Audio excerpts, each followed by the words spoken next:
This is Kyle Juszczyk, and you're listening to Nothing But Niners. This is Charles Haley. You're listening to Nothing But Niners. So now they've got to start from deep in their end of the field, and Garrison Hurst takes advantage of it. He takes the handoff, sweeps to his right, gets to the 20. He's in the 30. Needs to cut in. He comes back up the right sideline. Breaks a hard tackle. Comes down to the 30. He's down to the 20. He's down to the 10. He's down to the 5. He's into the end zone. Touchdown! Touchdown! 49ers! 96-yard run from scrimmage. Garrison Hurst breaking tackle after tackle. Sweeps down the sideline. Throws off bodies like clothes after a marathon. Young, back to throw. In trouble, he's going to be sacked. No, gets away.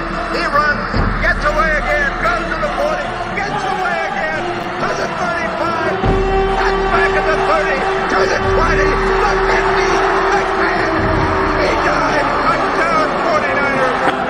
Third down, Alex takes the snap. Alex looking down in post, and he's got it! Touchdown! Touchdown, 49ers! It is second down. Ryan takes the snap, throws the slant to the left side. It's Russell intercepted. The 49ers pick it, and Navarro Bowman is redemption. Navarro Bowman running it all the way for the touchdown. No greater redemption. The San Francisco 49ers, we can do whatever we want.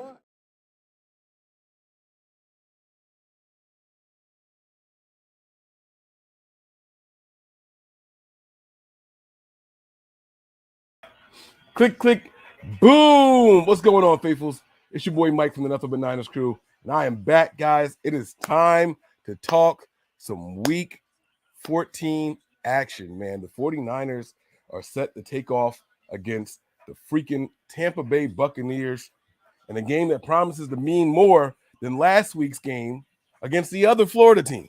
How about that, right? Last week, we were all thinking, man, if the Niners can come out of this game with a dub, if they can beat the Dolphins, we're really going to be in good standing. We're going to be good. We're going to be good. But the truth of the matter is that was an AFC team.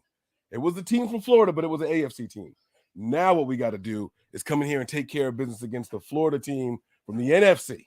All right? And the Niners might be getting a little bit of help. I'm going to break all that stuff down to you guys really, really soon. First, let me run through these formalities, okay? If it's your first time here and you enjoy the show, please give us the video a thumbs up. Like the video, all right? Also, subscribe and then turn on your notifications so you know exactly when we're going live. Give us a follow on some of our social media platforms. We have Twitter, Snapchat, and Instagram. Those handles are Nothing But 9 ERS. That is the number 9, Nothing But 9 ERS. All right, and then we have Facebook, Instagram, and Twitch. You can give us a follow over there. Those handles are Nothing But Niners. That is spelled all the way out.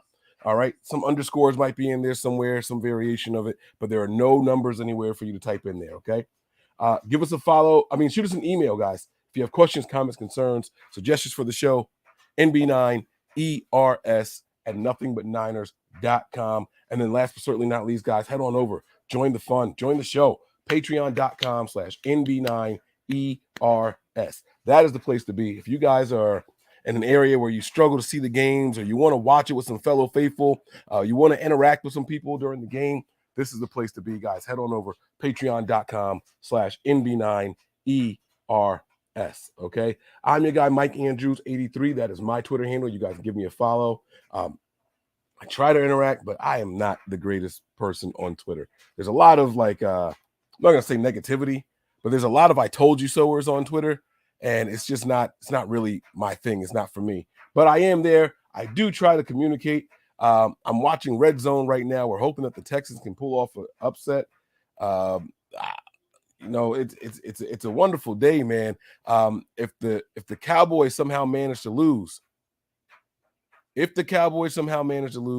Niners are that much closer to another seed, another position, a little bit higher in the playoff rankings right now. If the Niners win today, we could be as high as a third seed in the playoffs. We are the third seed right now, but we would be cementing that a little bit more.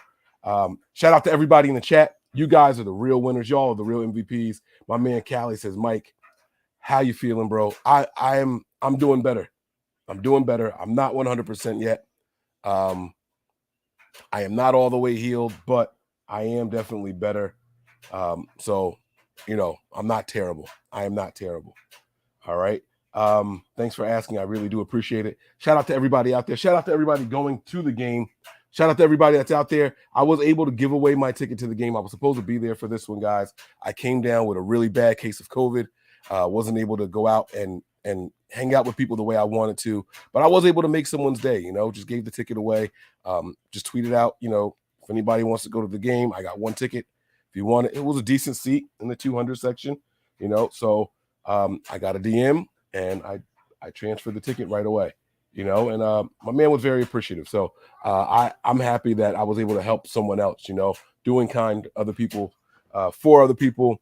It does work out, I had the opportunity to sell it and things like that. And Ticketmaster it's actually really easy to resell a ticket on Ticketmaster. And you could have, you could mark the price down as low as you want it to go and just let someone get it cheap. But I would have much rather given it away. So Marty Marr, what's going on? He says, yo, Mike, how you feeling about this game? You know what? That is the perfect segue, man. I'm going to get into it right now. I'm going to break down exactly how I'm feeling about this game. And I'm happy to see the Vikings taking an L. The Cowboys potentially maybe taking an L. The Eagles still got theirs, but man, oh man, we're close. We're right there in the running for some of these things. I'm going to get to how I'm feeling about the game, Marty Marr, but let's start with some of the 49ers, the latest news, the rumors, okay? Oh, wrong one. The inactives, okay? We're going to start with the 49ers inactives today, all right? Tight end, Ross Dwelly, quarterback, Jimmy Garoppolo. Defensive back, Tavarius Moore. Defensive lineman, Hassan Ridgeway. Running back, Ty Davis-Price. Linebacker, Curtis Robinson. And offensive lineman, Nick Zakelj. I'm going to be honest with you guys. The two names on this list that stand out the most to me are going to be Ross Dwelly and Ty Davis-Price. Why on earth is TDP inactive? Are they really, really liking what they're seeing from my man, Jordan Mason? Jordan Mason, right? He's in there. He's doing his thing. They activated Tevin Coleman, and they decided to make Coleman active over TDP. The 49ers and their drafted running backs just have not been successful. And this is why people will say, it's not, you don't really want to waste draft picks on running backs and all that, but you can't say that though. You can't say that. Christian McCaffrey is a highly drafted running back. Tevin Coleman was drafted as well, if I'm not mistaken. And so now here we are with two guys that are drafted, and then Jordan Mason. It's just an interesting little note there. I'm a little concerned about the run game. I think the run game is going to be very, very important for the 49ers to be successful. I do. I think it's going to be important for the Niners to be successful today. But at the same time, man, when I looked at the injury report for the other guys, when I saw who the Buccaneers were without, a part of me got excited, man. All right. So the Buccaneers are missing 3 starters from their secondary. Not 1, not 2, but 3. They're missing 3 starters from their secondary, guys. And I think that is going to bode really, really well for the 49ers today. And I'm going to break all that down. Give me a thumbs up when you're ready, big bro. And then we'll rock this joint here. All right. So the Buccaneers are without Antoine Winfield, Mike Edwards, and Sean Murphy in that secondary. That's 2 starting safeties and a corner. And Wayne and I were talking off and on throughout the week. We're trying to predict and see how this game is going to go. And I said, man, I think Brock Purdy could regress a little bit in the passing game. This is a veteran secondary. This is a veteran defense. And, the passing game is what I was most concerned. Wait a second. Houston got the ball inside the 5 and they didn't get any points out of that. They didn't get any points, bro. What happened? They must have turned it over, yo. Like, I don't know. I don't. They had the interception from Dak. They got it inside the 5. I'm looking at it. I can't tell you what happened. I just know there's a minute left on my clock. I'm hoping there's less time on somebody else's. That's crazy. Oh my God. But they playing really good defense. All right. So, three of those pieces are missing in the secondary. Wayne, how does that affect the 49ers? And then we could talk about the rest of the inactive list as well, because there's another big name that's on there, man. Tristan Wirfs is out. Their tackle, okay? wide receiver Brashard Perryman, and tight end Kyle Rudolph. Now, Kyle Trask is the backup. He's also inactive. But tell me, man, this inactive list is probably more important to the 49ers' success than the 49ers' own inactive list. What do you think about that today? Yeah, man. Look, the strength of their team is always their middle, the linebackers. And they just had when healthy, they have a really decent secondary. This can help Brock, man. We might see him be able to throw this ball down the field. Like that's what I'm interested in seeing. They're gonna probably keep those linebackers up there in front in that mid level, try to take away those quick intermediate throws or whatever or whatnot. But there's nobody that's gonna be able to pretty much double cover and play their cover 2 type of football. I'm excited. I think Brock is gonna have a good game. Like he doesn't have to worry about a secondary. As far as that caliber of talent in the secondary, they're all gone. Like their starting secondary is gone except for one cornerback. So Brock just has to play smart football, right? Locate the man coverage, take your chances in man, don't throw it into zones. Just because those guys aren't star-studded don't mean they can't pick off passes in the zone. You know what I'm saying? But yeah, man. It's very fair. I like that assessment. But I do think that Brock can go out there if he continues to be the confident Brock that we saw last week. All you got to do is play like last week, Mike, and not turn the ball over. Yeah. You know, if he can play like that again this week, I think the Niners defense is going to play the Saints. I mean the Buccaneers as tough as the Saints played them. Right now, they left that game with 17 points. Let me just ask you straight up, man. Over under 17 points for the Buccaneers today. I'm gonna go under. I think they get 14. 13 is my score. 13. They get 13 So 3 scoring plays. Okay, 3 scoring drives, a touchdown and 2 field goals. Field goals. Yeah. I like that. That feels good to me. That feels like the Niners don't have to come out here and put up 30, 40 points. That feels like we shouldn't ever have to panic. We shouldn't ever have to abandon the run. That feels like the Niners can control the clock. Correct. And really read and react. Kyle Shanahan is being challenged, guys. This is a whole new different type of challenge for Kyle Shanahan. He's got a guy in here that, do we even know if Kyle wanted Brock Purdy? Like, you know what I'm saying? The very last pick of the draft, do we know if this was a Kyle Shanahan guy? I believe this was a Brian Greasy guy. See? And so this is what I'm saying. Kyle has to figure out now how to read and react. It's no more script, no more any of that. Well, I mean, oh my God. Oh, he dropped the ball. That doesn't count as a touchdown, right? I didn't see it yet. They called it incomplete. He caught it in the end zone, but man, he got leveled. That ball came out. They called it incomplete. Yeah, that's got to be incomplete. And that was 4th down? No, it was only on 2nd down. No, that was only 2nd down. What? Okay. So let's talk about you did your article, Keys to Victory, today for 49ers Web Zone, right? Yes, sir. Was it an article and video? Do you do a clip of it also, right? Yep. So let's break down your keys to victory, man. If y'all aren't already over there, y'all better get y'all asses over there, man. My man Wayne Breezy's putting it down over there. Make sure y'all check my man out, all right? And y'all get this every week. We don't discuss it every week here, but this is to let you guys know that you can go over there and you can get this every single week. 49ers Web Zone, Wayne breaking it down. Cool. So number 1 was to move the chains. Like find ways to move the chains. Look, the run game, every week teams look to take away the run game from the 49ers, so the run game isn't always successful. The 49ers did activate veteran running back Tevin Coleman, who is pretty well versed in Kyle Shanahan's run scheme, as well as Bobby Turner. Did you see that they made TDP inactive? Yes, which is the 2nd straight time he's been inactive. He wasn't active last week. The 3rd straight time, matter of fact, he's been inactive, and it's not due to injury. It's just he didn't play against the Cardinals. No. It's not due to injury. There was only 3 running backs against the Cardinals. It was Mitchell, it was Jordan Mason, and it was CMC. So TDP has been These guys are talented. What's wrong with our running back that we draft, bro? I don't know if there's anything wrong with them. I think it's more like, because I know where you're going with this. Like, right, Trey Sermon, is TDP going to be the next Trey Sermon? I get it, no doubt. It's just a developmental thing. And you're asking, well, why are we getting Jordan Mason? I think you're getting Jordan Mason just because of his ability to play special teams and what he can give you in the run game. You know what I'm saying? So that's a double whammy. It's a double good, good thing. They're reviewing the fucking play. I see it, Mike. The Cowboys are going to win this game, guys. I just want to know how Houston didn't score at the 5. I don't know. I missed it. I started the show. I'm so sorry. I'm interrupting you, Keith. I'm gonna shut up. That's all good. I'm still confused. So keep the chains moving, control the clock. Now, when you say keep the chains moving, right?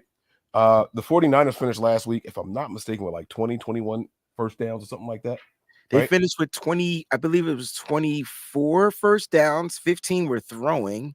13 of those were from Brock Purdy, 2 were from Jimmy Garoppolo. There were 6 run first downs, and the rest were by penalties. So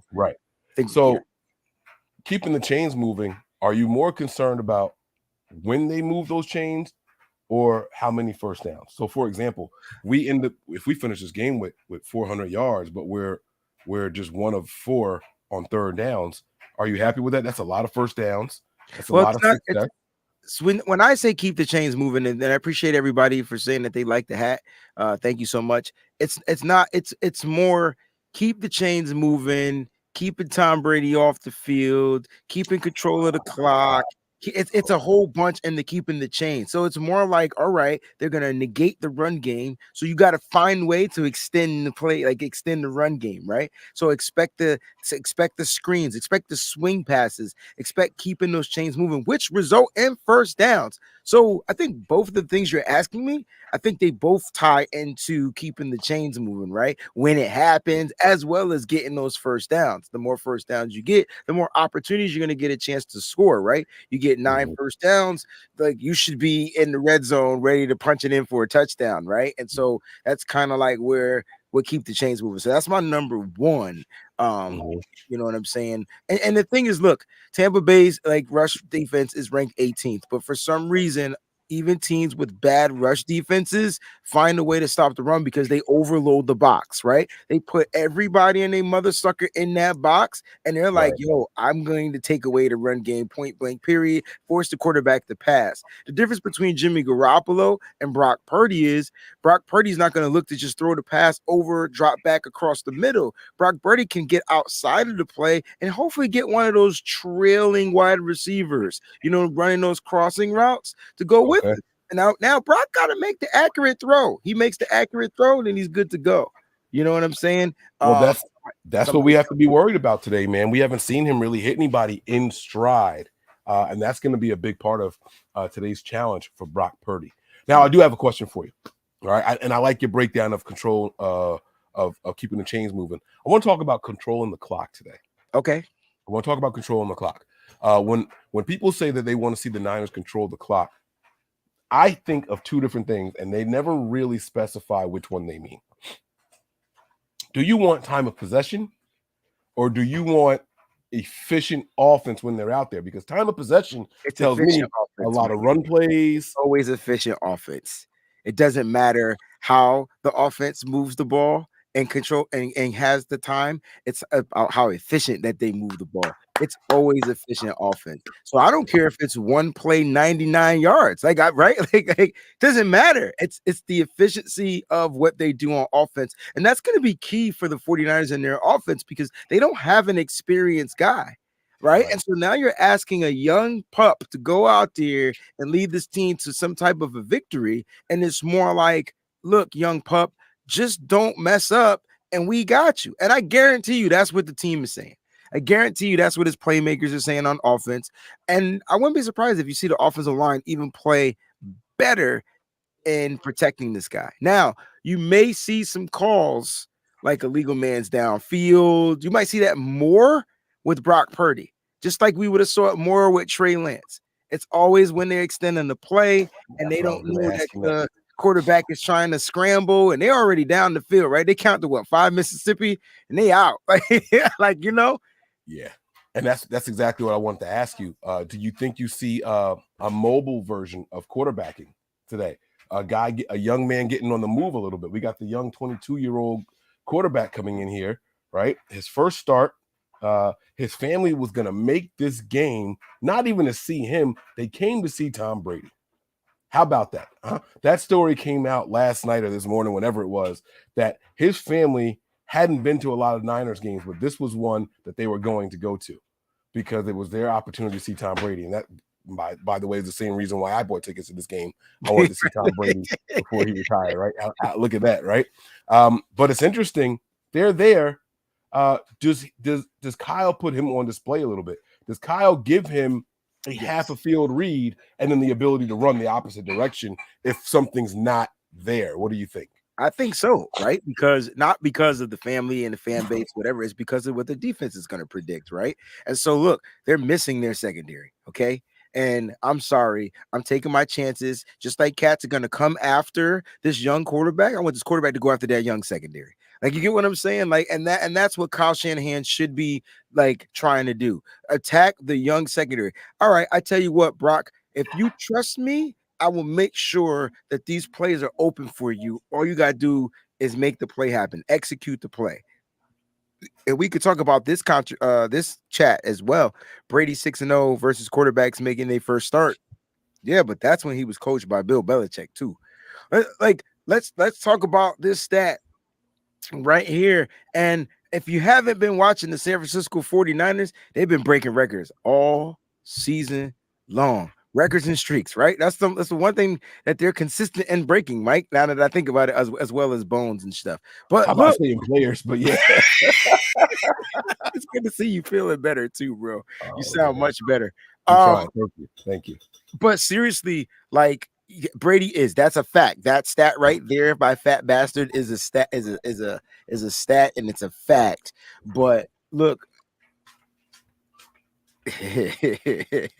like, that's made to be broken, man. That's just something that they keep track of. It's not a written, you know what I'm saying? There was also a stat. Oh, Davis Mills taking a shot. There's nobody even back there right now. You saw how he just rotated out the back and he spun around, and that is a interception. Oh yeah, no, that's game, bro. I just felt like the Texans tanked. That wasn't even third down. That wasn't fourth down. That was second down. That was 2nd and 20. Yeah, why not take a sideline shot and then have more time to take another shot? They snapped that ball with 20 seconds. Something like that. I can't believe 14 seconds. I'm sorry. 14. So I can't wait to rewatch what happened at the 5-yard line. I don't know. It's not right now. It's not the time for it, but I can't wait. Guys, I got this hat from newera.com. Like New Era. The real OGs in the hat game. I'm sorry. That's who make the hats. You're right. They're the guys that make. I know some people are sponsored by Residency. I didn't mean to take those shots in the way. I'm sorry. I'm sponsored by Residency, but it is what it is. But that's they make the hats. They are the OGs of the hat game. And so yeah, I'm not sure if they still have them, but shout out to New Era, man. They've been holding me down for years, bro. Mm-hmm. They've been holding me down for years. All right, so this defense, man. I mean, we don't need to spend a lot of time on this defense. We're gonna set up the live stream for our Patreonians in just a few minutes here. But this defense, man, how and where can they let us down today? Every team has something that they can try to exploit. Every team has a weakness. Every team has a chink in their armor. We heard about how limited Nick Bosa was throughout the week of practice. They announced late last night, early this morning. I was watching boxing when Adam Schefter and Ian Rappaport start going on their tweets about guys that are in and out, right? And Nick Bosa will play today. Okay, yes. He's not on the inactive list. You guys can see the names going across there. Is he the chink in the armor? Is he the weak link that they decide to go after today? How do they attack the 49ers? Well, so Tom Brady's going to attack the 49ers with screens. He's going to use our aggressiveness and try to find ways to like damage us and us being over aggressive and pursuing the quarterback. And if you know, one thing that Tom Brady does well is get the ball out of his hands quicker probably than anybody. That's why I said Eric Armstead and the pressure up front, Kevin Givens, those guys line up inside, T.Y. McGill, like whoever's inside, their job is actually more important.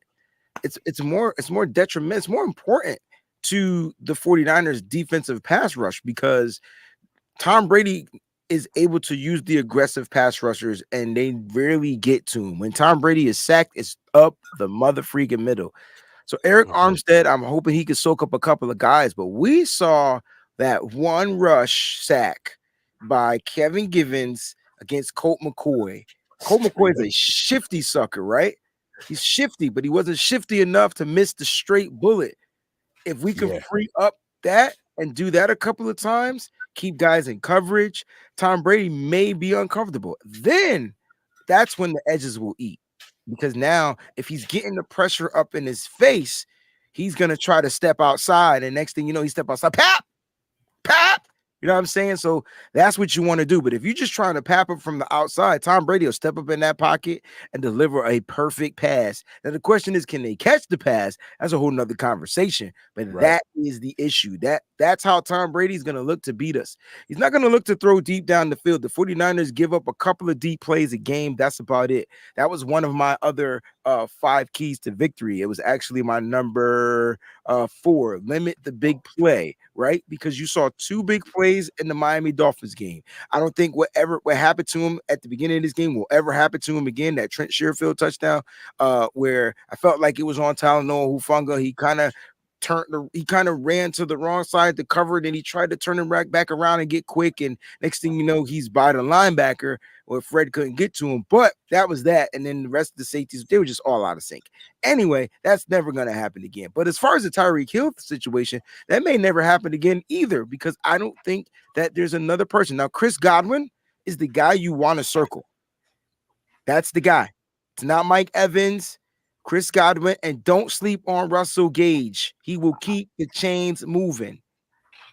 I really, really think the Niners have to tighten up in that secondary, man. Every time I go back and I watch this Dolphins game again, I realize how fortunate we were, knock on wood, that they dropped passes, that some inaccurate throws, some balls were tipped, some guys turned too fast. Well, after they went to catch and run and they dropped it.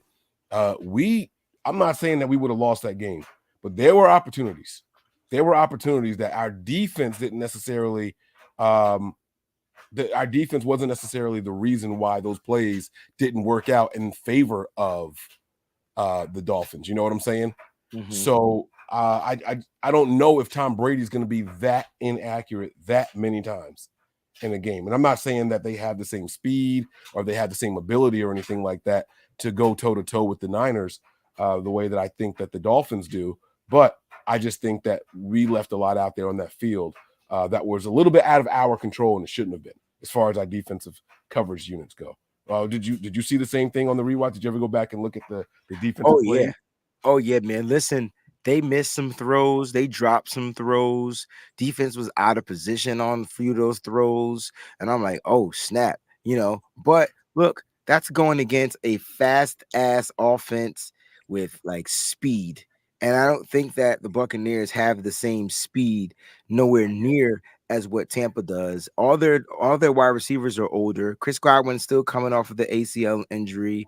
Mike Evans isn't the same guy. Now, don't get it twisted. Mike Evans will have a day, and this could be the day that he has a day. But you don't want to let him have a day. I want Mooney Ward on Mike Evans. I want Deommodore Lenoir on Chris Godwin, and they're going to put Godwin in the slot. So you got to figure out how Jimmy's going to be able to defend that. Excuse me. But that's it. That's what you got to do. Take away Tom's underneath throws. Make him throw deep. Make Tom Brady throw deep. How about that? Force him to throw deep and make one of those guys hit a play. That's how I look at it. That's how you're going to beat this team. They'll get more 3-and-outs that way, opposed to dinking and dunking. That's Tom Brady's game. He's the king at it. Right. Yeah. Now, there's 2 questions about the 6 that I got to ask you about, man. There's 2 of them here. One, the Niners are on a 6-game win streak. 5 games. Okay. This will be the 6th. This is the 6th one? Oh, that's right. This could be game 6. However, Nick Bosa is 6 games in a row with a sack. 6 games in a row with the sack, 3 games in a row with the personal foul call. Will he get another one? I'm going yes.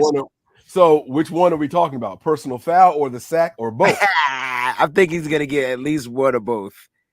Okay, at least one of each. And do the Niners continue their win streak? Do they make it 6 in a row, man? Yeah, I mean, look, the Niners can win this game. I think the reason why I'm nervous about this game, I'm not going to speak for everybody else, is because of Brock Purdy. Thank you. Why are people afraid to say this online, bro? I'm not afraid to say it, bro. You're a hater if you don't think that you can win with Brock. And I'm like, no, I don't think that we can't win. I'm saying that he makes me nervous. I don't know shit about the young man. And I think that's okay. I just, guys, what's wrong with saying that we haven't seen enough of him? We said it for Trey. We sang that shit from the mountaintops for Trey. I mean, the mountaintops of the Georgia Peak Hills of the Montgomery Allen. We were singing it.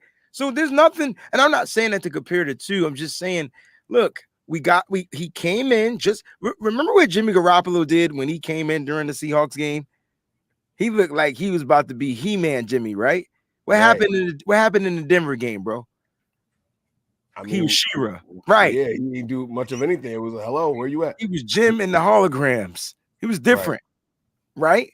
And so this is that game where Jimmy and the Pussycat. This is that game now where the game plans for Brock Purdy. Now he has to run a game plan, right? And that's where it makes me nervous because we don't know if there's a straight up game plan for Brock, or will Kyle let Brock play like he did with Jimmy back in 2017? We're going to wrap this thing up here. We got about 7 minutes before we have to start the other show. We're going to start a little bit earlier than that. So guys, head on over to Patreon. That link will be posted momentarily. All right. As soon as we wrap this one up, I will say this in my last thought on the game. This is going to come down to coaching. Yes. Kyle has to read and react today. Be able to throw away your game plan. Don't stubbornly stick to your game plan if it's not working, Kyle. React. Listen to your players. Listen to what they're telling you. All right. I saw somewhere that they said John Lynch played a highlight clip to the team of Brock Purdy, and it wasn't passes. It was him being passionate after a big pass, after a big touchdown, after a big play. They said that they liked that. They were hyping him up. And that was the stuff that got me hyped when I was out in Cancun saying, okay, this kid got some swag. Listen to your players. Sometimes the emotion can carry you a little bit further than just a good game plan. So I'm hoping that they do that, hoping that they adjust. Wayne, you got the dub, right? I got the dub, bro. I got the dub too, man. Guys, that's going to do it for us right now. We're going to see y'all on the live stream. Head on over there, guys. Patreon.com is the place to be. Chris, I saw your question. No, I am not. I have not been working out, man. I am losing weight only because I am sick, though. So keep your boy in your prayers, and hopefully I can. I need to lose a little bit, but I want to lose it the right way. So that's going to do it, guys. Head on over to Patreon. We'll see y'all over there in a few minutes. All right. Peace. We all gas, no brakes, pumped up, no fakes. We spinning, we winning, we high stakes. We never miss, we all makes. Look at us dudes trying to prove, bringing you news with nothing to lose. Mike, Nick, Tony, Wayne, Method Man, we bring the pain. Hey. See, I'ma confess it. We under the pressure. If you looking to find us, them nothing but Niners. We nothing but Niners. We nothing but Niners. We nothing but Niners. We nothing